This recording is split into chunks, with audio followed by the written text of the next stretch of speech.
ఎముకల్లో కండరాలకు వచ్చే క్యాన్సర్లు రెండు రకాలుగా we can divide into two.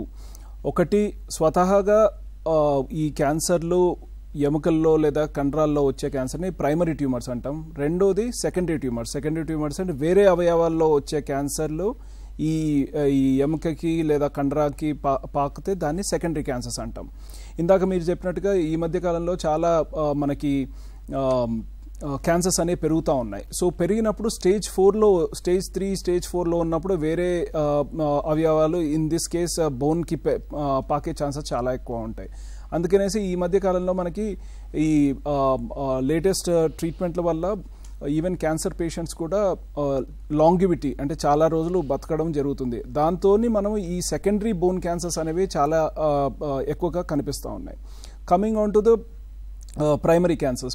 Primary cancers అంటే ఇప్పుడు ఫర్ ఎగ్జాంపుల్ మన చిన్నపిల్లలలో మనకి ఆస్టియోసార్కోమా, ఇవింగ్ సార్కోమా అనే క్యాన్సర్లు కనిపిస్తూ ఉంటాయి. లేదంటే ఎల్డర్ ఏజ్ గ్రూప్లో మనకి కాండోసార్కోమా, లేదంటే మల్టిపుల్ మైలోమా, లేకపోతే మెటాస్టేసిస్ కనిపిస్తూ ఉంటాయి.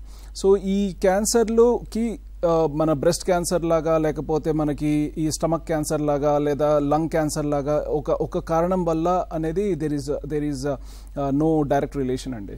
ఇట్ ఈజ్ స్పొరాడిక్ మ్యూటేషన్స్ వల్ల, ఆ ఏరియాలో ఉన్న సెల్స్ మ్యూటేషన్స్ వల్ల మనకి ఈ క్యాన్సర్స్ వస్తూ ఉంటాయి. సో అంటే ఈ క్వశ్చన్ జనరల్గా ఎందుకు అడుగుతుంటారు అంటే చాలామంది పేషెంట్స్ వచ్చినప్పుడు అడుగుతుంటారు ఎందుకు వచ్చింది లేకపోతే అని. For that actually we don't have a proper reason అన్నట్టు. ఎస్, ఇప్పుడు మనకి జపాన్లో because of atomic bomb radiation వల్ల కొంతమందికి ఈ బోన్ క్యాన్సర్స్ వచ్చిన సందర్భాలు ఉన్నాయి.